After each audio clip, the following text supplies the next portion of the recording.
ورحمة الله وبركاته. نحمده ونصلي ونسلم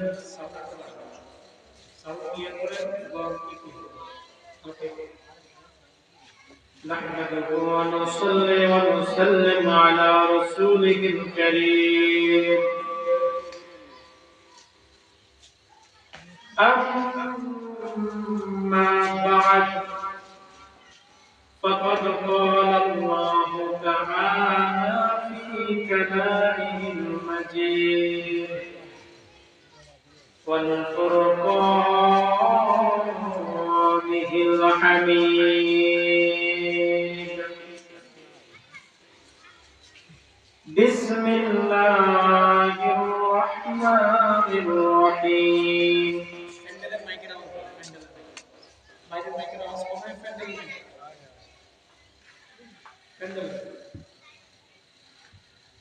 اليوم أكملت لكم دينكم وأتممت عليكم. قال الله تعالى: وما أرسلناك إلا رحمة للعالمين. قال النبي صلى الله عليه وسلم: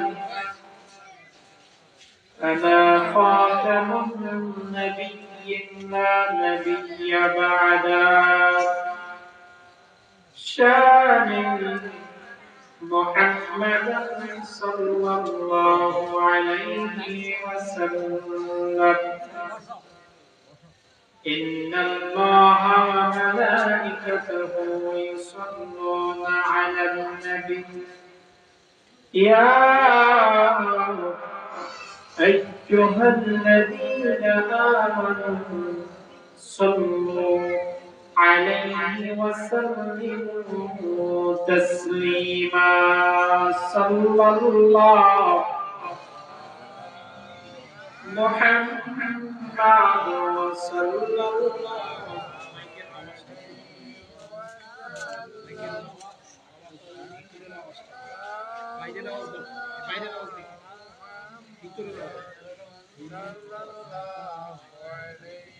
صلى الله صلى الله وعلى محمد صلى الله عليه. سبحان الله الحمد لله لا إله إلا الله. سبحان الله الحمد لله لا إله إلا الله محمد رسول الله صلى الله. লক্ষ কোটি শুকরিয়া সেই মহান রব্বি করিমের আলিশান, যেই মহান রব্বি করিম মুতাবাররাক পবিত্র এই জান্নাতের বাগানে আমাদেরকে আসার এবং বসার তৌফিক দান করেছেন। লক্ষ কোটি দরুদ সালাম প্রেরণ করে আমাদের নবী সরওয়ারে দু আলম হাবিবে কিবরিয়া নবী মুহাম্মদ রাসূলুল্লাহ সাল্লাল্লাহু আলাইহি তেলিশার উত্তর পাড়া মরহুম মুন্সি আব্দুল করিম হাফিজিয়া মাদ্রাসার 44তম বার্ষিক তাফসীরুল কোরআন মাহফিলের সম্মানিত প্রধান মেহমান, সম্মানিত প্রধান অতিথি, প্রধান আকর্ষণ, উলামায়ে কেরাম, খুদাল আযম, সামিয়ানার নিচে বসারত আমার প্রিয় বাবা জানরা, আপনাদেরকে জানাচ্ছি ইসলামী সম্ভাষণ। আসসালামু আলাইকুম ওয়া রাহমাতুল্লাহ। আপনারা সবাই কেমন আছেন? আলহামদুলিল্লাহ। বলেন ভালো আছেন তো? জি। আমাদেরকে কে ভালো রেখেছেন? আল্লাহ। বলেন আল্লাহ ভালো রেখেছেন। দেখেন প্রিয় ভাইয়া, আমরা যে বাগানে আজকে বসে আছি, এই বাগানটাকে হাদিসের ভাষায় বলা হয় জান্নাতের বাগান। বলেন কিসের বাগান? সালাতুল মাগরিবের নামাজের পরে আমরা এখানে বসে আছি। এখানে বসে আছি শুধু তাই নয়, হাদিসের মধ্যে আছে কেউ যদি জান্নাতের বাগানে শুধু এমনিই বসে থাকে, আল্লাহ তাআলা গুনাহ নিয়ে জান্নাতের বাগানে বান্দা আসে, গুনাহ মুক্ত হয়ে জান্নাতের বাগান থেকে বান্দাটা বিদায় হয়ে যায়। একটু জোরে বলবেন না সুবহানাল্লাহ। এটা এমন একটা পবিত্র জায়গা। সরওয়ারে কায়নাত হাবিবে কিবরিয়া বলেন, এই জায়গা এমন দামি জায়গা, যেই জায়গার মধ্যে আল্লাহর রহমতের ফেরেশতা আল্লাহ তাআলা নাযিল করে। সুবহানাল্লাহ। জান্নাতি মজলিসে আল্লাহর রহমতের ফেরেশতারা আগমন করে, যেখানে ইলমে হাদিসের বর্ণনা করা হবে, যেখানে কোরআনের ব্যাখ্যা দেওয়া হবে। ফেরেশতারা আসেন এবং বলেন, আল্লাহ আপনার এই পেয়ারা বান্দাকে আপনি মাফ করে দিন। আচ্ছা বলে, ফেরেশতারা যদি আমাদের পক্ষ হয়ে আল্লাহর কাছে আরজি পেশ করে, ফেরেশতাদের আরজি কি আল্লাহ কবুল করবেন না? অবশ্যই। সমুদ্রের মাছ পর্যন্ত যারা ইলম শিখতে আসে, আমরা আজ তালিবুল ইলম জান্নাতের বাগানে যারা জান্নাতি মজলিসে ইলমে হাদিস, ইলমে কোরআনের জ্ঞান শিখে, তারা তালিবুল ইলম। এটা আমার কথা না, হাবিবে কিবরিয়া আজ থেকে 1450 বছর আগে মেসেজ করেছে, বলেছেন উম্মত তুমি যে কোনো বয়সে তোমার জন্য ইলম অর্জন করা তোমার জন্য ফরজ। সেটা যৌবনকাল, সেটা কিশোরকাল, সেটা বৃদ্ধকাল, যে কোনো এককালে মুসলমান তার দ্বীনি ইলম অর্জন করতেই হবে। যে ব্যক্তি দ্বীনি ইলম শেখার জন্য রওনা হয়, হাদিসের মধ্যে আসছে ওই ব্যক্তির পরিচয় হয়ে যায় তালিবুল ইলম, ইলম অর্জনকারী। হাদিসের মধ্যে আসছে তালাবুল ইলমি ফরিদাতুন আলা কুল্লি মুসলিম ওয়া মুসলিমা। সব মুসলমান পুরুষ নারী সবার জন্য দ্বীনি জ্ঞান অর্জন করা ফরজ। এখন আমরা যে মাহফিলে আসছি, এখানে এসেছি দ্বীনি জ্ঞান শিখতে। বলেন কিসের জ্ঞান? আবার বলেন। তাহলে আমরা কার ছাত্র? আলেমদের ছাত্র। আলেমরা কারা? আল উলামা ওয়ারাসাতুল আম্বিয়া, যারা নবীদের উত্তরসূরি, তারা ইলম শিখতে আসে। সরওয়ারে কায়নাত হাবিবে কিবরিয়া বলেন, কেউ যখন ইলম শিখতে আসে, ওই তার পরিচয় হয়ে যায় তালিবুল ইলম। আল্লাহ বলে, হাবিব রে আপনি তাদেরকে বলে দেন যারা জান্নাতের বাগানে গিয়ে ইলমে হাদিসের জ্ঞান শিখতে যায়, ইলমে কোরআনের জ্ঞান শিখতে যায়, সমুদ্রের মাছ পর্যন্ত তাদের জন্য দোয়া করে। সমুদ্রের মাছ। প্রিয় ভাই, আমাদের নসিবটা অনেক ভালো। মাগরিবের পরে আমরা যারা বসতে পেরেছি, আমাদের নসিবটা অনেক ভালো যে আমরা এখানে দ্বীনি জ্ঞান শিখতে বসেছি, ইলমে হাদিসের কথা শুনতে বসেছি। হতভাগা তারা যারা দুনিয়ার মত্ত হয়ে দোকানপাটে দৌড়ায়, অথচ যেই জায়গাটাকে হাদিসের ভাষায় বলা হয়েছে ওটা দুনিয়ার সবচেয়ে নিকৃষ্ট জায়গা। জান্নাতের বাগানে আসার জন্য সৌভাগ্য কিন্তু সবার হয় না, ভালো জিনিস সবার কপালে জোটে না ভাই। এজন্য আপনি যেখানে বসে আছেন চুপচাপ সুবহানাল্লাহ, আলহামদুলিল্লাহ, আল্লাহু আকবার, এই যে তাসবিহগুলো আপনি করতেছেন, এক একটার ওজন কত আপনি জানেন? আপনি তো তালিবুল ইলম ছাত্র, আপনি তো ইলম শিখতেছেন, আসছেন যে বয়সে হোক, আপনি তো দ্বীনি জ্ঞান শেখার জন্য এসেছেন ভাই, ঠিক না? ঠিক না? আপনার দাম কেন?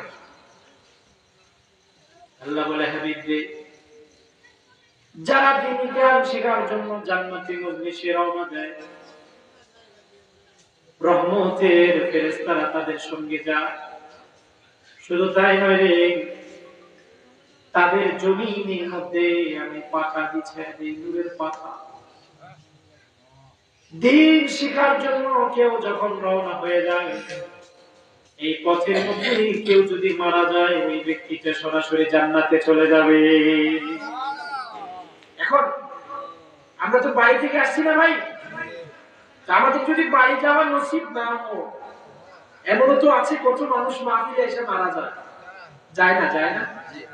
তো মাহফিলে আসার পরে এই যে দিনী মজলিসে আপনি বসার পরে যদি আপনি মারা যান, হাদিসের মধ্যে আছে একজন তলিবুল ইলম, দ্বীন শিখার জন্য কেউ যখন রওনা হয়, পথের মধ্যে কেউ যদি মারা যায়, ওই ব্যক্তিটা এপারে দুনিয়া ওপারে তার জান্নাত হয়ে যায়।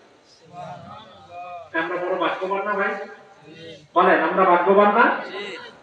এজন্য আল্লাহর কাছে সবসময় ভালো কিছু তালাশ করব। আমরা তো বিনা দরখাস্ত বিনা চাওয়ায় আমরা শেষ নবীর উম্মত হতে পেরেছি, ঠিক না? বলেন আমরা আমাদের নবীর নাম কি বলেন না ভাই? এই বিষয় ভাইরা একটু বলেন আমাদের নবীর নাম কি? মুহাম্মাদুর রাসূলুল্লাহ সাল্লাল্লাহু আলাইহি ওয়াসাল্লাম। আপনি এমন একজন নবী পেলেন যার পরিচয় সম্পর্কে আপনি জানতে পারেন না, আপনি হতভাগা। মেসাব আপনি হতভাগা। এমন একজন নবী আপনি পেলেন, যেই নবী আমার সকল শ্রেণী মানুষদেরকে সম্মান করে, ধর্মভেদ সব শ্রেণী মানুষদেরকে সবাইকে ভালোবাসতেন এবং ভালোবাসার নজর দেখা। দেখেন চমৎকার একটা হাদিস বলবো, আপনারা শুনবেন তো ইনশাআল্লাহ।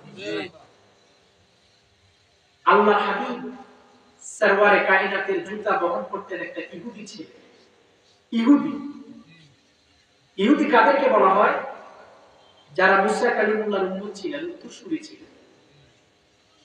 এক ইহুদি ছেলে আল্লাহ হাবিবের জুতা বহন করতেন, হুজুরের নালায়েক মোবারক তার বুকের মধ্যে রাখতেন। সুবহানাল্লাহ। একটু ভালোবাসতেন জুতা, হুজুরের পবিত্র জুতা মোবারক। ইমাম মালিক রাহমাতুল্লাহ আলাইহি, যিনি আল্লাহর হাবিবের মহব্বতে মদিনাতুল মুনাওয়ারায় কখনো জুতা পায়ে দিয়ে হাঁটতেন না। ইমাম মালিক রাহমাতুল্লাহ আলাইহিকে প্রশ্ন করা হলো, ইমাম মালিক আপনি কেন জুতা পায়ে দিয়ে হাঁটেন? ইমাম মালিক বলতেন যে হাবিবে কিবরিয়া মদিনার অলিতে গলিতে যেই জুতা মোবারক পায়ে দিয়ে দিতেছেন, ওই জুতা মোবারকের সাথে আমি ইমাম মালিকের জুতা লাগলে বেয়াদবি হয়ে যাবে। কখনো ইমাম মালিক জুতা পায়ে দিয়ে হাঁটেন না, কখনো হাঁটেন। তো আল্লাহর হাবিবের জুতা বহনকারী ছিল একটা ইহুদি ছিল। কি বাবা বলেন? হুজুরের জুতাটা বার করে দিত, খাদেম, জুতার খাদেম ছিল। হুজুর নামাজ পড়াইতে দিত, ইহুদিটা জুতাকে কন্ট্রোল করে রাখতেন। শুধু তাই নয়, জুতাকে জমিনের মধ্যে রাখতেন না, ইহুদি ছেলেটা জুতাটা তার বুকের মধ্যে রাখতেন। কেমন নবী আমার, যে নবীকে একটা ইহুদি পর্যন্ত তাজিম করেছে, সম্মান করেছে। শুধু তাই নয়, হাবিবে কিবরিয়ার নালায়েক মুবারক জুতা মুবারককে তার বুকের মধ্যে রেখেছে। হুজুর যেখানে যাইতেন, কোন একটা সেমিনারে যাইতেন, কথা বলতেন, জুতাটা থাকতো, সাহাবী জুতাটা তার বুকের মধ্যে রাখতেন। এভাবে করে দিন যায়, সময় দুনিয়া আসছে, ফুরিয়ে আসছে। হঠাৎ একদিন সিদ্দিকে আকবর আবু বকর বললেন, হাবিবে কিবরিয়া, ওই যে একটা ছেলে আছে না ইহুদি, আপনার জুতা বহন করতো, এই ছেলেটা খুবই অসুস্থ হয়ে গেছে, আপনি কি তাকে দেখতে যাবেন? সুবহানাল্লাহ। আল্লাহর হাবিব বললেন, আবু বকর কি বলো, আমার জুতা বহনকারী ছেলেটা বুঝি অসুস্থ হয়ে গেছে? কয় হ্যাঁ। কয় তাহলে চলো মা, আমি হাবিবে কিবরিয়া আমার জুতা বহনকারী ইহুদি ছেলেটাকে এক নজর দেখতে যাও। হাদিসের মধ্যে আছে আল্লাহর হাবিব আবু বকরের হাত ধরলেন, হাত ধরে বললেন, আবু বকর তুমি আমার সাথে চলো। আবু বকরকে সাথী বানাইয়া আল্লাহর হাবিব গেলেন ছোট্ট ইহুদিটাকে দেখার জন্য। প্রিয় ভাই আমার গভীর মনোযোগ, হাবিবে কিবরিয়া সরওয়ারে কায়নাত ইহুদি ছেলেটাকে দেখতে গেলেন, সাথে সাথে বললেন, বাবা তাড়াতাড়ি তুমি কালেমা পড়ো, পড়ো তুমি কালেমা। ইহুদি ছেলেটা একবার হুজুরের দিকে তাকায়, আবার তার বাবার দিকে তাকায়। নবী বলেন, বাবারে তাড়াতাড়ি কালেমা পড়ো। একবার নবীর দিকে তাকায়, আবার ছেলেটা বাবার দিকে তাকায়, বাবা আমার কি না বলে। নবী আমার বলে, ইহুদি এই ছেলে তুমি বারবার তোমাকে বলছি কালেমা পড়ো। ছেলের বাবা বললেন, বাবা সরওয়ারে কায়নাত তোমাকে কালেমা পড়তে বলে, তুমি সাথে সাথে কালেমা পড়ে নাও। আমার দিকে কি তাকাও, নবীর নূরানি মুবারক চেহারার দিকে তাকাইয়া নবীর কালেমাটা পড়ে দাও। নারে তাকবীর, আল্লাহু আকবার, কালেমা পড়ে নাও। বাবা যখন বলেছে, ছেলে কি সাহস পায় না? সাথে সাথে কালেমা পড়েছে। আবু বকর বলেন, কি ব্যাপার, আসছেন তারে দেখতে আসছেন, সাথে সাথে কালেমা পড়তে কারণটা কি? রাসূল বলেছেন, দেখো সাকরাতুল মাউত, মৃত্যুর যন্ত্রণা তার শুরু হয়ে গেছে, মালাকাল মউত তার সামনে আমি দেখতেছি। সুবহানাল্লাহ, আমি দেখতেছি তার সামনে কি মালাকাল মউত, আমি দেখতেছি যে এই মুহূর্তে তাকে কি করবে, অ্যাটাক করবে। এই কথা বলবো না, কে বাচ্চারা কথা বলবো, কার ফোন বাজে? প্রিয় ভাই, বলতেছিলাম হযরতে আবু বকর সিদ্দিক রাদিয়াল্লাহু তাআলা তিনি বললেন, হুজুর জানতে চাই আপনার কাছে যে আপনি তাকে আয়েশাই কালেমার দাওয়াত দিলেন, কারণটা কি? তখন বললেন, এই জন্য কালেমার দাওয়াত দিয়েছি জানো কেন? বলছে যে আমি এসে দেখলাম মালাকাল মউত তার সামনে অগ্রসর এসে গেছে, এখনই তার কি হবে, জান কবজ হবে। আমি সরওয়ারে কায়নাত তাকে বাঁচাতে এসেছি, তাকে চিরস্থায়ী জান্নাতে দিতে এসেছি। এই মুহূর্তে সে যদি কালেমা না পড়ে তাহলে সে মুসলমান হতে পারবে না, আর মুসলমান না হলে সে জান্নাতে যেতে পারবে না। এজন্য বলেছি আগে ফার্স্ট টাইম তুমি কালেমা পড়ে মুসলমান হবে। সুবহানাল্লাহ, এই কি মুবাজ্জেটা বলতেছিলাম প্রিয় ভাইয়া। তো আমাদের উচিত যে আমরা যেন সরওয়ারে কায়নাত হাবিবে কিবরিয়া ইত্তেবা এবং অনুসরণ করতে পারি। ঠিক আছে তো ভাই? তো আমি আপনাদেরকে যেটা বলতেছিলাম সেটা হচ্ছে, আবু বকর বললেন যে হুজুর আপনি কেন আসার পরে তাকে বললেন কালেমা পড়তে? রাসূল বলেন, কেন বলেছি জানো? কারণ সে যদি কালেমা পড়তে দেরি করত তাহলে বেঈমান হয়ে কবরে দেয়, আর বেঈমান হয়ে কবরে গেলে আমি নবী তাকে বাঁচাতে পারতাম না।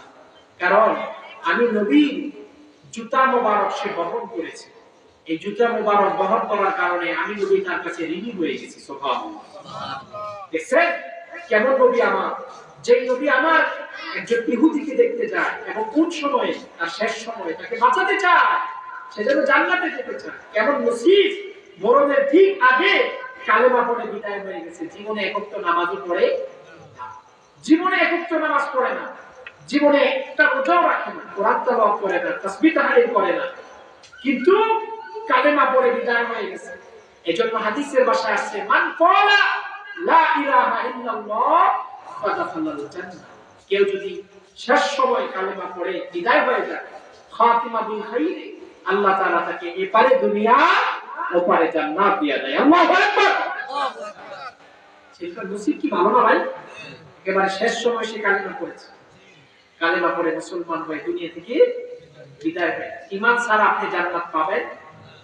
এই ছিল আমার নবী, যেই নবী আমার মানবতার জন্য কাজ করেছে, মানবতার নৈতিক দিশা ছিলেন, যেই নবী মানবতার কল্যাণের জন্য কাজ করেছেন, যেই নবী সর্বশেষ ভাষণ বিদায় হতের ভাষণ, বিদায় হতের ভাষণ 10 হিজরি জিলহজ মাসের 9 তারিখ। কয় তারিখ বলেন? আবার বলেন।